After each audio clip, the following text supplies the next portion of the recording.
আসসালামু আলাইকুম প্রিয় দর্শক, অন্য মঞ্চের আলোচনায় আপনাদের সকলকে আমন্ত্রণ জানাচ্ছি। আজ আমাদের সঙ্গে আমন্ত্রিত অতিথি হিসেবে আছেন সিনিয়র সাংবাদিক জনাব মাহবুব কামাল। জনাব মাহবুব কামাল, আপনাকে আমাদের অনুষ্ঠানে স্বাগত জানাচ্ছি। জনাব মাহবুব কামাল, এই মুহূর্তে দেশে দুটো বিষয় নিয়ে খুব আলোচনা হয়। মানুষ চায়ের আড্ডায় বলেন অথবা গলির মোড়ে বলেন, যেখানে দাঁড়িয়ে তারা কথা বলেন, দুটো প্রসঙ্গ খুবই আসে।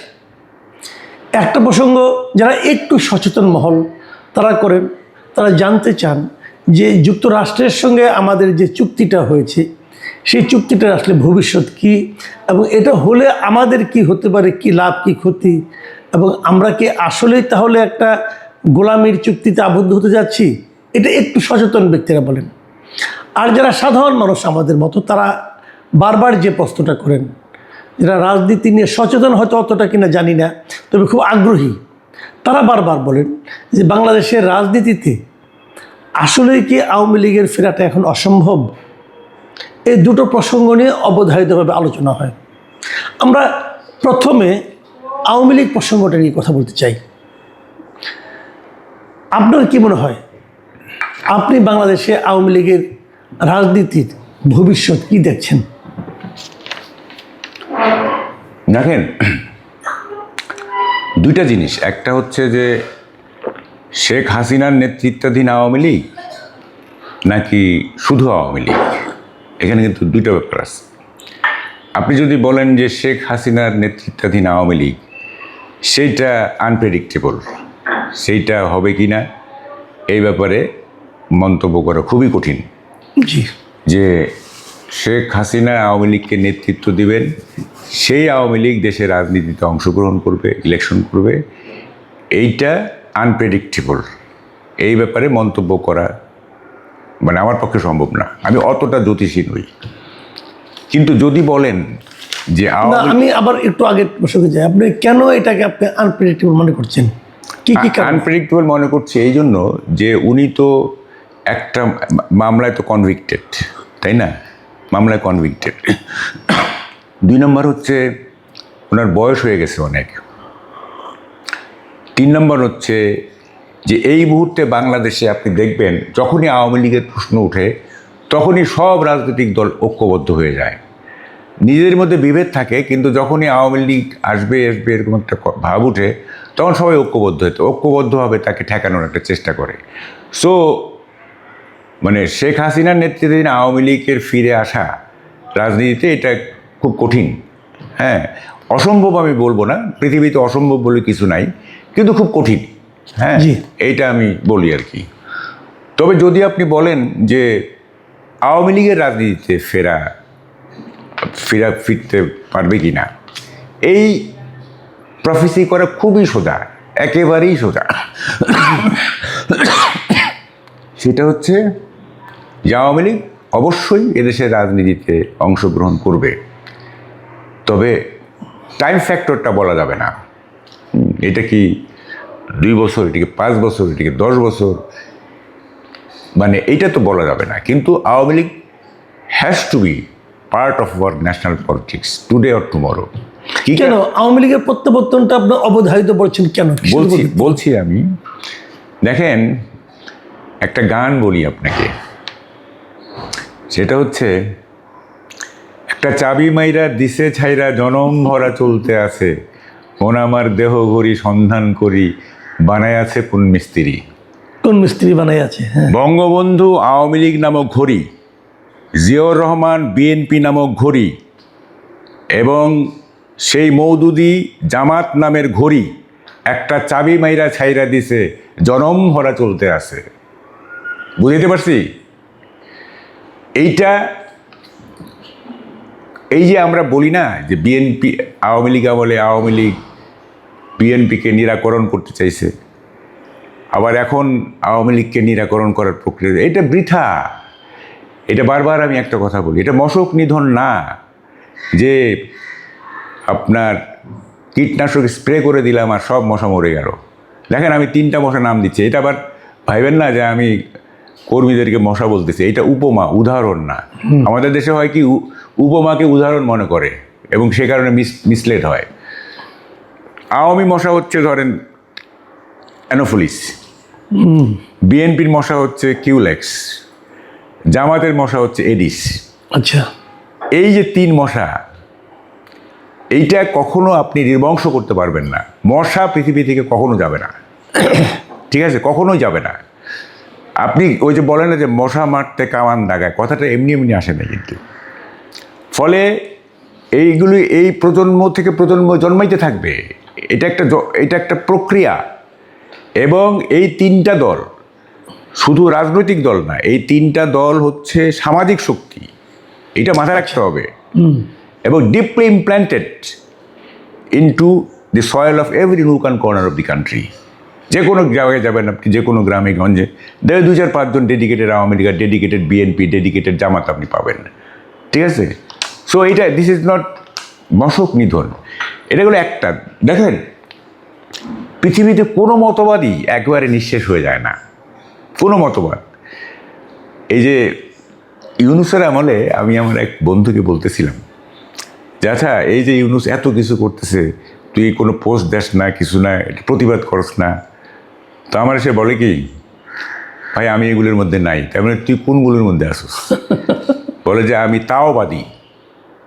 দেখেন, 2500 বছর আগের চৈনিক মতবাদ তাওবাদ, সে বলতেছে যে 2500 বছর আগে সে বলতেছে তাওবাদী। কি তাওবাদ? তাওবাদ হচ্ছে পরিস্থিতিকে ইনফ্লুয়েন্স করো না, পরিস্থিতির মধ্যে গা ভাসায় দাও। এটা হচ্ছে তাওবাদী ফিলোসফি।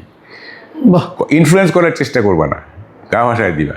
তো সে আমার বলতেছে আমি তাওবাদী। তাইলে কি দাঁড়াইলো? তাওবাদ কি 2500 বছর শেষ হয়েছে? হয় নাই তো। যেমন ধর মুসলিম লীগ নিরাকরণ হয়ে গেছে না বাংলাদেশ থেকে? জি। তা মহসিন সাহেব এত লাউডলি কথা বলতেছে কিভাবে? এই যে প্রেসিডেন্ট সাহেব, এই যে মুসলিম লীগের যে প্রেসিডেন্ট, সে কথা বলতেছে না, মুসলিম লীগকে রিপ্রেজেন্ট করতেছে না। মুসলিম লীগের ধ্বংস হয়েছে নাকি? ধ্বংস তো হয় নাই। তাই কোনো মতবাদ ধ্বংস হওয়ার মতো না। এইটা সাময়িকভাবে এক একটা দল, যেমন জামাত এবং বিএনপি 17 বছর কোণঠাসা অবস্থায় ছিল, আওয়ামী লীগ এখন কোণঠাসা অবস্থায় আছে। মানে এই না যে ইতিহাসের চাকা থেমে আছে, এটা চলবে চাকা, ঠিক আছে। আপনার গ্রিক মিথোলজিতে একটা চাকা আছে, এটার নাম রেনেসিসের চাকা। ওই চাকাটা ঘুরে এইভাবে, উপরে লেখা আপ, নিচে লেখা ডাউন, এই ঘুরতেছে চাকাটা, অনবরত ঘুরতেছে, একবার আপ একবার ডাউন, একবার আপ একবার ডাউন। তো ফলে এইটা খুবই মানে কি, যারা অ্যান্টি আওয়ামী লীগ তাদের এটা একটা কমফোর্টেবল ইলিউশন। এই ইলিউশনে ভুগে তারা কমফোর্ট পায়, একটা আনন্দ পায় এই ইলিউশনে মরিচিকা, যে আওয়ামী লীগ কখনো ফিরবে না। এটা কি বলে যে দেখবেন অনেকেই এমন জোর দিয়ে বলতেছে। আরে জোর দিয়ে তো ওবায়দুল কাদের 5ই আগস্টের 2 দিন আগে কি বলছে? হ্যাঁ, এই যে গলা চড়ায় কথা বলি, হ্যাঁ, কি বলছিল আওয়ামী লীগের নেতারা 5ই আগস্টের আগে? শুনিনি আমরা এই সমস্ত? ভুট্টো 14ই ডিসেম্বর বলছিল 71 সালে যে ঘাস খেয়ে হলে 1000 বছর যুদ্ধ করবো ইন্ডিয়ার সাথে। 2 দিন পরে ফটাস, ঠিক আছে। তো ফলে এগুলি বলে লাভ নাই। ইতিহাসের গতি প্রকৃতি তার নিজস্ব নিয়ম। আচ্ছা, একটা জিনিস আপনি আমাকে বলেন, আপনি আপনার মতো করে বলতেছেন যে আওয়ামী লীগের প্রত্যাবর্তনটা অবধারিত, তাহলে প্রশ্ন হচ্ছে যে এটা যারা নাকি আওয়ামী লীগকে ফিরতে না দেওয়ার ক্ষেত্রে একদম দৃঢ় প্রতিজ্ঞ যে আওয়ামী লীগের অস্তিত্ব এই দেশে থাকবে না, আওয়ামী লীগ কখনোই ফিরে আসতে পারবে না, এটা যারা বলতেছে, তাদের এই যে এর পেছনে যে শ্রম দিচ্ছি, পরিশ্রম দিচ্ছি, এতে কি তাদের কোনো রাজনৈতিকভাবে তারা লাভবান হচ্ছে? না না, এইটা শুনেন, এগুলি সাময়িক উত্তেজনা। আমাদের এখানে তো সবাই আমরা সাময়িক উত্তেজনায় ভুগি, তাই না? দেখেন, অ্যান্টি ইন্ডিয়ান পলিটিক্স করতে গিয়ে সাময়িক উত্তেজনায় কত কথা বলা হয়েছে না? হয়েছে কি না? মানচিত্র পাল্টায় দিব, তো 7 সিস্টার উড়াই দিব, তো এইটা করবো সেটা আছে। এগুলি এখন এইটা এখন কি হচ্ছে? এখন আমরা একটা নর্মাল ইকুয়াল মর্যাদাপূর্ণ কূটনৈতিক রিলেশনের জন্য চেষ্টা করতেছি। ওই দিন গেছে গিয়া, ওই যে মানচিত্র পাল্টায় দিব, হ্যাঁ ই করবো, এগুলো এই যে মুহূর্তের অনুপ্রেরণায় যে কথা বলো না, আমি বলতেছি না যে আওয়ামী লীগ 2-1 বছরের মধ্যেই চলে আসবে, এটা কিন্তু আবার ভুল বুঝেন না। আমি বলতেছি যে এই মতবাদ শেষ হওয়ার মতো না, এইটা একদিন না একদিন আসবেই। সেটা কতদিন সেটা তো আর আমরা বলতে পারবো না, তাই না? সেটা বলতে আর কেউ যদি ভাবে যে এই রে 1 বছরের মধ্যে চলে আসবে, যেভাবে এখন ন্যারেটিভ দাঁড় করাচ্ছে আওয়ামী লীগের, সেটা ঠিক না। কিন্তু এইটা আলটিমেটলি আসবে। যেমন কি হয়েছে 75-এ বঙ্গবন্ধু হত্যার পরে 21 বছর পর আওয়ামী লীগ ক্ষমতায় গেছে না? গেছে তো, 21 বছর লাগছে। তো এইবারও যদি 21 দুগুণে 42 বছর লাগবে, কিন্তু এইগুলো তো ঠেকা রাখতে পারবেন না। একটা জিনিস অনেকে যেটা বলেন আর কি, যে আওয়ামী লীগের ফিরে আসাটা হয়তো নির্ভর করবে যে আওয়ামী লীগকে যারা নাকি বাধা দিতে চান, আওয়ামী লীগকে যারা নিঃশেষ করতে চান, তারা যদি রাষ্ট্র ক্ষমতায় থাকেন এবং যারা যদি রাষ্ট্র ক্ষমতায় কেমনভাবে চালাচ্ছেন, দেশটা কীভাবে চালাচ্ছেন, যদি তারা দেশটাকে ভালোভাবে চালাতে না পারেন, তাহলে আওয়ামী লীগের প্রত্যাবর্তন ত্বরান্বিত হবে। যদি ভালোভাবে চালাতে পারেন তাহলে বিলম্বিত হবে। তার মানে আওয়ামী লীগের ফেরা না ফেরাটা নির্ভর করছে ক্ষমতায় যারা আছেন তাদের যোগ্যতা অযোগ্যতা, সাফল্য অসাফল্যের উপর। এটা কি কোনোভাবে মানা যায়? কিছুটা। দেখেন, প্রথম কথা হচ্ছে বাংলাদেশের রাজনীতিতে দেখবেন ইনকামবেন্টরা কখনো জেতে না, জেতে কারা? অপোজিশন। কারণটা কি? কারণটা হচ্ছে এই যে অপোজিশন জেতে না, এটা বাই ডিফল্ট। অর্থাৎ সরকার ভুল করবেই, সরকার ভুল করবে, সরকার ব্যর্থ হবেই, এবং এই ব্যর্থতার ভেতর দিয়ে আপনার অপোজিশন যারা, তারা বাই ডিফল্ট নেগেটিভ ভোট হলেও পেয়ে তারা জিতে যায়। এখন যে কোনো সরকার এমন শাসন দেবে, এমন গুড গভর্নেন্স দেবে যে আওয়ামী লীগ আর ফিরে আসার সম্ভাবনা থাকবে না, এই ধরনের সফল সরকার আমরা কখনো দেখব না। এটা একটা মানে অলীক স্বপ্ন আর কি। হ্যাঁ, তো ফলে দেখেন 18 মাসে কিন্তু ওই যে ইউনূস সাহেবের 18 মাসে 5ই আগস্টের কথা চিন্তা করেন। দেখেন, আমি না এই যে অবশ্যই ইউনূস সাহেবদের তো একটা বড় ধরনের এজেন্ডা ছিল। নর্মাল কি হইতো, আওয়ামী লীগকে নিরাকরণ করতে গেলে 5ই আগস্টের 3 মাসের মধ্যে ইলেকশন দিতে হইতো, আওয়ামী লীগ সহ। হয়তো কি ওই টেম্পুতে ওই যে আপনার কি বলে যে মোমেন্টাম, আওয়ামী লীগ ওই মোমেন্টামে আওয়ামী লীগ সিট টিট পাইতো না, 2-4-5টা পাইতে পারতো। তাহলে কি হইতো, 5 বছরের জন্য আওয়ামী লীগ লেজিটিমেটলি মার্জিনালাইজড হয়ে যেত। লেজিটিমেটলি, এত অত্যাচার করা লাগে না, ঠিক আছে? 5 বছরের জন্য হয়ে যেত, এবং একটা ইলেক্টেড গভর্নমেন্ট রুল করতো 5 বছরের জন্য আওয়ামী লীগ মুক্ত থাকতো বাংলাদেশ অ্যাটলিস্ট। তারপরেটা কি সেটা পরে, তো সেটা করলো না, করলো এমন রুল করলো যে তাদের ব্যর্থতার ইয়েগুলো মানে ব্যর্থতাগুলো আওয়ামী লীগের থলেতে গিয়ে জমা হইল, ঠিক আছে? তাদের প্রতি সিম্প্যাথেটিক কর্নার বাড়তে থাকলো। আগের চেয়ে তো আওয়ামী লীগ অনেক বেশি আপনার ভিত্তি পাইছে, সামাজিক ভিত্তি পাইছে, পায় নাই? 5ই আগস্টের ওই মুহূর্তটা আপনি চিন্তা করেন, গণভবন লুট হচ্ছে, ওই মুহূর্তটা আপনি চিন্তা করেন আওয়ামী লীগের কী দুর্দশা ছিল। তো ওই দুর্দশা কি এখন আছে? নাই। তাইলে আচ্ছা, আপনি একটা কথা বললেন যে সরকার আমাদের দেশে, আমাদের মতো দেশে সরকারে যারা থাকবে তারা ব্যর্থ হবেই, তারা ভুল করবেই, এই যে বলছেন। যদি আমি এটাকে ধরি, তাহলে আমি কি এই বর্তমান সরকারের প্রথম ভুল হিসাবে এই যুক্তরাষ্ট্রের সঙ্গে তাদের যে বাণিজ্য চুক্তি, এটা কি বিবেচনা করতে পারবো? অবশ্যই, অবশ্যই।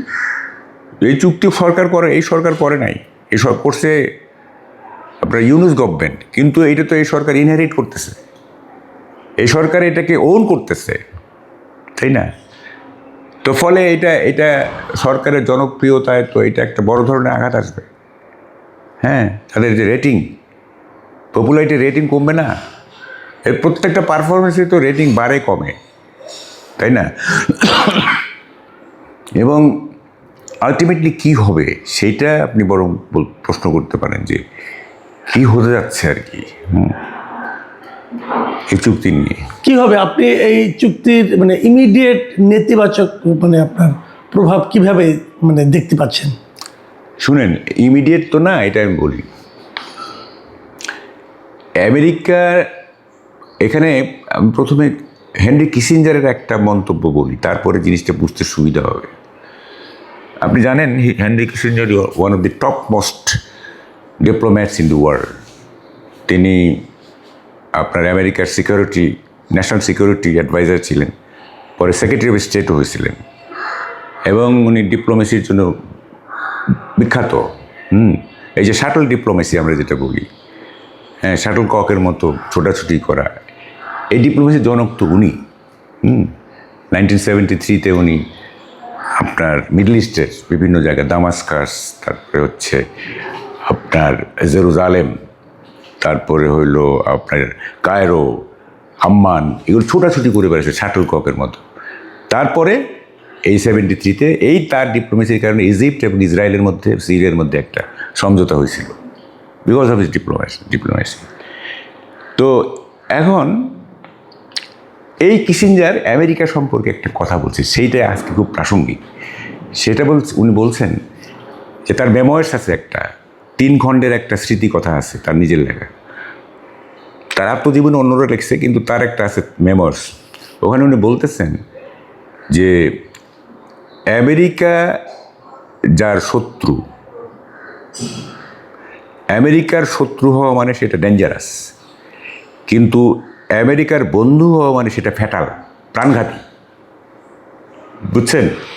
ডেঞ্জারাস কথা, কিন্তু আমেরিকার শত্রু হওয়া ডেঞ্জারাস, কিন্তু আমেরিকার বন্ধু হওয়া ফ্যাটাল, প্রাণঘাতী। এবং দেখেন কথাটা কত মিলে যায়, দেখেন মিলে যায় কীভাবে দেখেন। এই যে যেমন ইরান, না, ইরান আমেরিকার শত্রু। এখন দেখেন এই ইরানের উপর আক্রমণ হচ্ছে, আবার থেমে যাচ্ছে, আবার আক্রমণ হচ্ছে। ইরান কিন্তু ধ্বংস হয়ে যাচ্ছে না, যেহেতু এটা শত্রু। বন্ধু হইলে ধ্বংস হয়ে যাবে। কীরকম দেখেন, এই যে আমাদের যে চুক্তিটা হয়েছে না, এটা আমরা তো আমেরিকার বন্ধু। বন্ধু হইলে হয় কি, নিংড়ে নিংড়ে নিংড়ে নিংড়ে তাকে শেষ করে, ধীরে ধীরে ধীরে ধীরে ধীরে ধীরে তাকে শেষ করে।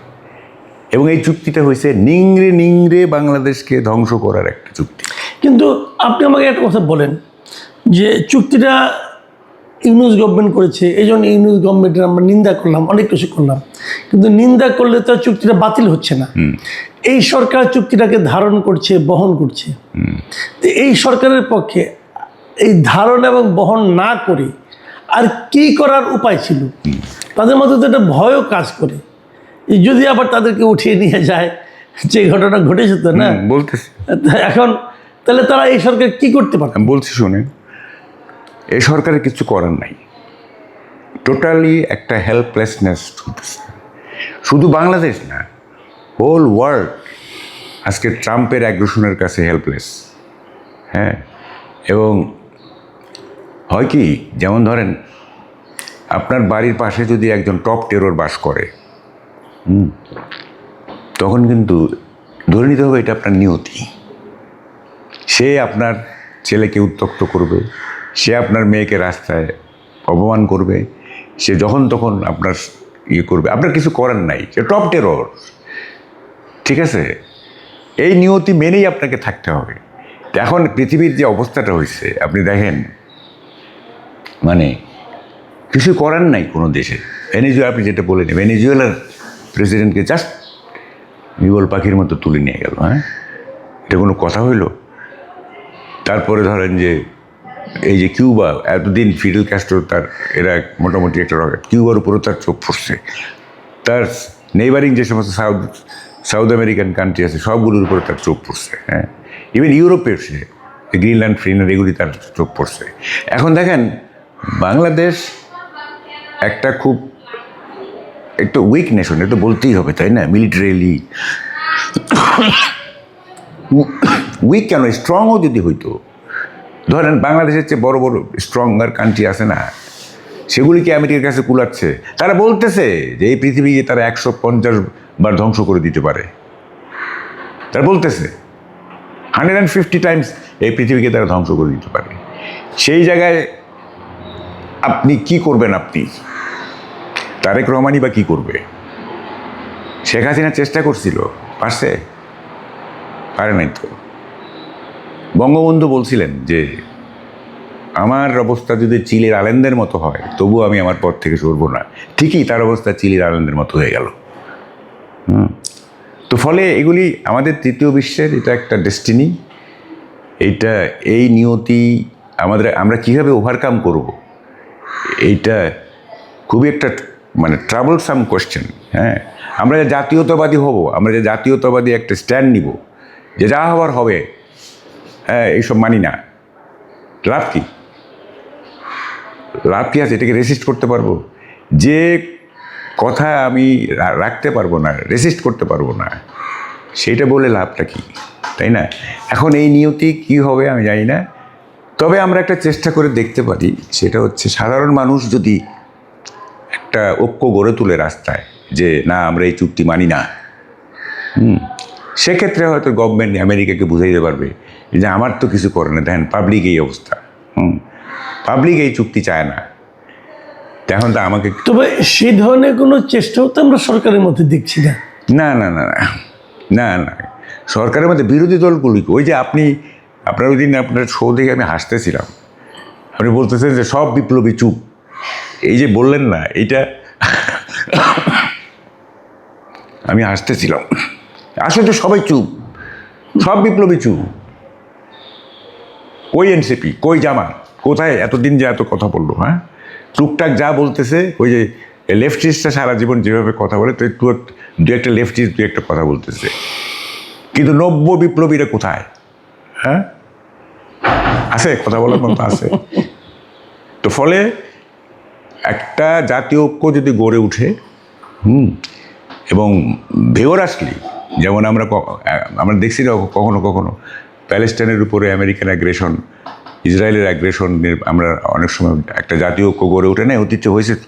এরকম যদি একটা ঐক্য গড়ে ওঠে এই চুক্তির বিরুদ্ধে, তখন সরকার একটা প্লি হিসাবে আমেরিকার কাছে বলতে পারবে যে আমি তো রুল করতে পারতেছি না, আমি তো শাসন করতে পারতেছি না, আপনার পারপাস কীভাবে আমি সার্ভ করবো, তাই না? এরকম একটা প্রেশার আমাদের দিতে হবে, তা না হলে এই নিয়তিকে আমাদের মেনে নিতে হবে। জি, অনেক ধন্যবাদ জনাব মাহবুব কামাল। প্রিয় দর্শক, আসলে আমরা একটা জটিল পরিস্থিতিতে আছি। আমরা জানি যে আওয়ামী লীগের প্রত্যাবর্তন অবধারিত, তারপর আমাদের দেশের সরকারি এবং বিরোধী রাজনৈতিক দলগুলো প্রাণপণ চেষ্টা চালাচ্ছে যাতে নাকি আওয়ামী লীগকে কখনোই ফেরত আসতে দেওয়া না হয়। এটা একটা বাস্তবতা। আবার দ্বিতীয় বাস্তবতা যে আমাদের উপরে একটা গোলামি চুক্তি চাপিয়ে দেওয়া হয়েছে অন্তর্বর্তীকালীন সরকার, ডক্টর ইউনূসের সরকার সেটা চাপিয়ে দিয়েছেন আমাদের উপর। আমাদেরকে সেটা ধারণ করতে হচ্ছে, বহন করতে হচ্ছে। আমরা জানি চুক্তিটা আমাদের জন্য লাভজনক নয়, বরং চুক্তিটা আমাদের দীর্ঘমেয়াদে আমাদের শিল্প, আমাদের কৃষিকে পঙ্গু করে দেবে। আমরা জানি, আমরা বুঝি, কিন্তু তারপর সেটাকে ধারণ করতে হচ্ছে। এই যে একটা মানে আপনার দ্বান্দ্বিক অবস্থান, এখান থেকে জাতি হিসেবে আমাদের মুক্তি কবে হবে, কিভাবে হবে? আমরা অবশ্য চুক্তির ব্যাপারে মাহবুব কামাল সাহেবের কথা থেকে কোনো আশার বাণী শুনতে পেলাম না। উনি যেন বলতে চাইলেন এটাকে নিয়তি হিসেবে মেনে নিন। তা আমরা কি নিয়তিকে মেনে নেব, নাকি নিয়তি পাল্টানোর চেষ্টা করব? এটা একটা বড় প্রশ্ন হয়ে থাকবে আমাদের সবার সামনে। আপনি ভালো থাকবেন, আগামীতে আবার কথা হবে। আল্লাহ হাফিজ।